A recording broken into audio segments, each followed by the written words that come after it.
നേതാക്കന്മാരെ തകർക്കുന്നതിന് വേണ്ടി കഴിയില്ല എന്നുള്ളതാണ്.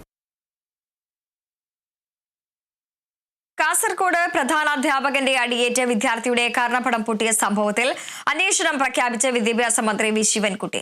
റിപ്പോർട്ട് സമർപ്പിക്കാൻ വിദ്യാഭ്യാസ ഡയറക്ടർക്ക് നിർദ്ദേശം നൽകിയെന്നും മന്ത്രി പറഞ്ഞു. പരാതി എന്ന് പറയുന്നത് അസംബ്ലി നടന്നുകൊണ്ടിരിക്കെ കാലുകൊണ്ട് ചരൽ നീക്കി എന്നാണ് കുട്ടിയുടെ അമ്മ എന്നോട് പറഞ്ഞത്. ആ കുറ്റത്തിന്റെ പേരിൽ കുട്ടിയെ അസംബ്ലിയിൽ വെച്ച് തന്നെ കുട്ടിയെ ഉപദ്രവിച്ചു എന്നുള്ള നിലയിലാണ് പറഞ്ഞത്. കുട്ടിയുടെ കർണപുടം തകർന്നു എന്നൊക്കെയാണ് പറഞ്ഞത്. ഞാൻ അവിടുത്തെ സബ് ഇൻസ്പെക്ടറുമായിട്ട് സംസാരിച്ചു നോക്കി.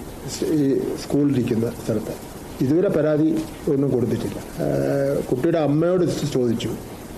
അമ്മയും പരാതി കൊടുത്തിട്ടില്ല, ചികിത്സയിലായിരുന്നു, ഇന്ന് പരാതി കൊടുക്കാൻ വേണ്ടി പോവുകയാണെന്ന് പറഞ്ഞു.